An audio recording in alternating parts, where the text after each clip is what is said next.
Hey guys, this is Mark and Odge, and today we're going to be talking about a game called Brink, which is coming out, I believe the European release is May 13th of this year. For those who don't know, it's a online first-person shooter with a lot of team-based tactics and Has parkour. and parkour, which is apparently supposed to blur the lines between single player and multiplayer. I don't know how well that'll work, but it looks awesome. Well, I'm looking forward to it. Yeah, it does look very good. I mean, it's mainly because of the parkour aspect, though. I'm looking forward to it. Yeah, let's start with that, just because parkour's been done in games before, but it's never really got off that well. I mean, they're the free running game for the PSP, which Looked pretty shit. yeah, that was balls. I mean, I remember watching that on game trailers, the previews, and the guys that do Urban Free Flow were actually looking at the production of it. And they said, yeah, if we think it's going to be a big hit, and I was just looking at it thinking, nah, No, it's not. It just looked awful, didn't it? It was just looked really bare bones Tony Hawk stuff, but it just looked Whereas this so Brink, the basic. parkour system looks pretty damn good. Well, it's not. Well, it's kind of like parkour. I mean, you don't cat leap to anything but Well, you can climb stuff and run up walls, run across sides of walls. it's definitely taken its inspiration from Mirror's Edge, which is one of the first games to do parkour in first-person perspective, anyway. But that is, as you all know, that wasn't such a big hit. But from seeing the developer diaries and things on Brink, it seems like it's all done through one button, the parkour button, or the smart system they call it, the smooth movement around random terrain, I think it's called. It's just kind of like Assassin's Creed, where you got like a run button. Yeah, and it'll compensate for wherever you want to jump. It'll jump to the nearest ledge, or like slide under the nearest ledge, whatever's more. Oh yeah, so it depends on where the camera's looking. Yeah, doesn't so it? If you're looking above a pipe, then it'll climb up it. If you're looking under a pipe, you it'll slide slide. under, which that'll probably take a bit of getting used to. But I think if it's one of those things which is done well, it's going to be amazing. It's going to be really, really good. Will it work? Oh, will the smart system work? Yeah. I'm hoping so. It always annoyed me whenever I was on Call of Duty, and there was like a barrel there. And I thought, right, if I could climb that barrel and get up on that ledge, I'd have a good vantage point. Yeah. But for some reason, you could never climb the barrel, which I didn't get. No, like the jumping system is, like, some things it allows, like Call of Duty and Halo and stuff. Some things it just let you jump over, but other things it won't. It's very temperamental, and I think that's what they want to remedy with this game. I think the biggest aspect of for a first-person shooter is how will it actually affect the game, as you know, as far as multiplayer goes, because the class system, you can play as different classes, but you can also play as different character models. So you can have the medium build, heavy build, and light build. And obviously the heavy build can use bigger weapons. I think it can soak up more damage too, but it can't maneuver as much. But the light build can move a lot more freely around the map. So they'll obviously give you the edge. But do you think it'll give you a bigger edge, or? Well, it depends really. I mean, that's where the whole class system comes into it. I mean, if you can take more damage, then you're going to be more of the tanks which will go away in front. Distract.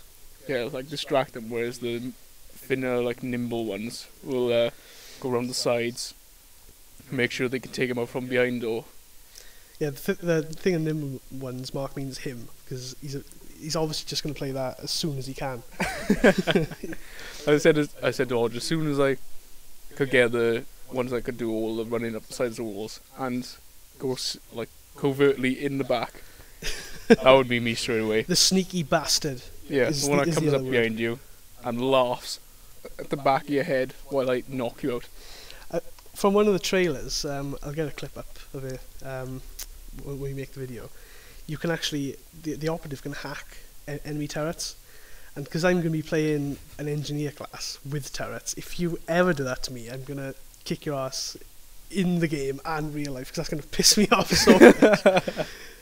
I'm making my sole purpose just to do that. Yeah, Every time I'm playing against you, look for Odge, he'll have a turret somewhere. yeah.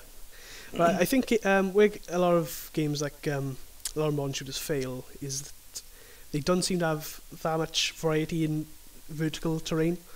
Like it does generally seem to be like you're stuck to, Certain levels, would you say? Mhm. like certain levels of the map. Like everyone's on the same level as each other. Yeah, it doesn't really seem to be that much of a difference. Like, especially in like modern shooters like Bad Company and Call of Duty, you suffer falling damage for a start if you take too much of a fall. So it does put you off, like, going up too high, and you can't use the terrain as much as you can, as much as you like to. I mean, if you play a game like Shadowrun, where you can have huge vertical drops, but you have things like the glider, so you'd fly up, or teleport up. That seems to be something that they've looked at with the parkour system, because as opposed to running straight through and gunning through the enemies, like you said, you can play like the operative, like the operative, and just sneak around behind them. Well, that's one thing I liked about Shadowrun is that with the different classes, it depends on what class you went, and the build you were would be how you would play the game. Yeah, exactly. So I think that's going to be one of the best things about Brink. Because Call of Duty, I mean, let's face it, the only difference is if you got a sniper rifle, you're going to stay in the back more. And if you got an assault rifle, you can be running more in front. Yeah, it's like I like Black Ops. I've liked, a big fan of Black Ops, big fan of Call of Duty 4, but they've kind of, beaten the dead horse. Use that formula over and over again. There's not much further they can go with it. I mean, when I first got Black Ops, I was excited about it. I'm getting quite bored of it now, and I think that I think everybody is now, really. Mm-hmm. I think everybody is now. I mean, all it is on YouTube really is Call of Duty, Black Ops stuff, where it's just the same levels over and over again. Yeah, and this new game, it does look like it's just the team aspect I'm looking forward to. Just because, I mean, Black Ops, do you really ever play as a team? I've started playing on Black Ops more as a team, like the sabotage missions instead of team deathmatch. Yeah. Because team deathmatch, or even then, when you go on an objective once, people are just on there just to get as many kills as they can. Yeah. Which still annoys me, so I prefer more objective-based games. That's why I like going on Bad Company 2 every so often now. Yeah. More people are more into actually doing a mission. Yeah. And just killing people. But even games like that, I mean, if you think like you try and have a say you're only with friends on Black Ops and you're playing some like sabotage or demolition, you're like, okay, you go to A, you go to B, and we'll cover certain bases. But it still isn't as that team base. It's like just because you're going in the same direction as someone doesn't mean you're really gonna work together. You're just gonna both be killing people, and you just happen to be sitting next to each other, kind of thing. Yeah, I know what you mean. I think with the class system that Brink's got, I think that you can really improve on that. Like the medic class, you can buff people's. Obviously, you can heal with medic class, but you can also buff people's health by like 10-20%. And then the engineer class, you can buff people's guns by 10-20%, and unlock new abilities as you go.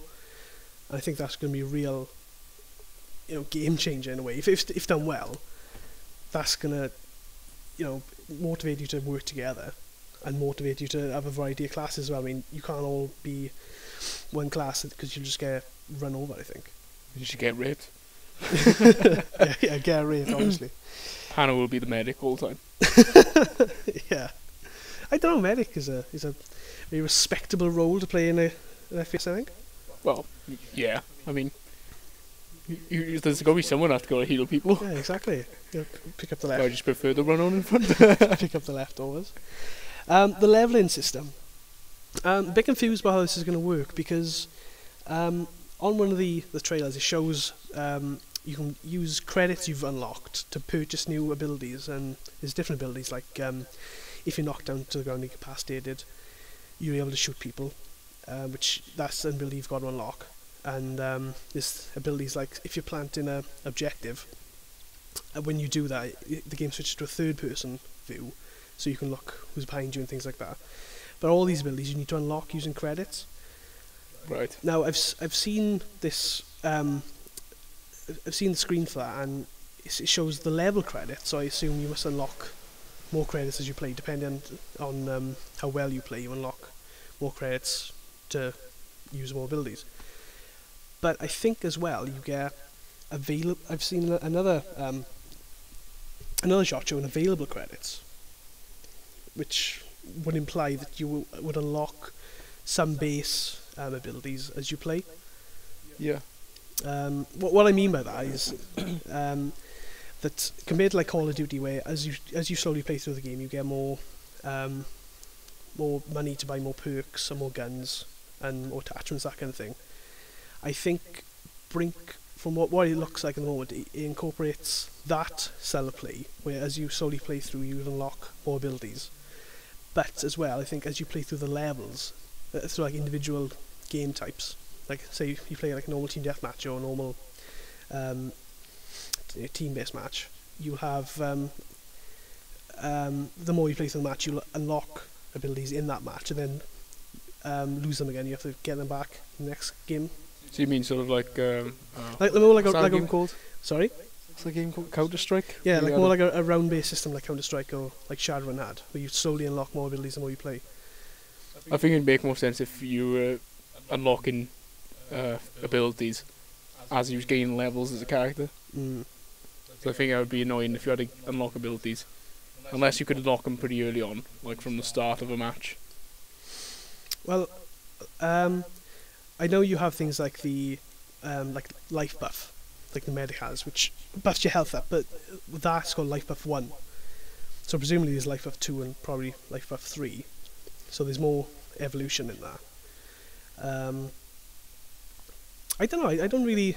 The only problem with that is because we're getting a day of release. Well, I'm getting a day of release. I'm not sure about you. Well, you'll get a couple of days because you pre-ordered it. Yeah, I've already got my pre-order down. But I think that if you were to unlock things slowly as you go, say if you had like you played with friends and you all had like the highest abilities with each class, and then you had to play a group of noobs, I mean, you'd be able to rape them easily. Well, yeah, I think it's more going to be. Well, I think it's going to be like battle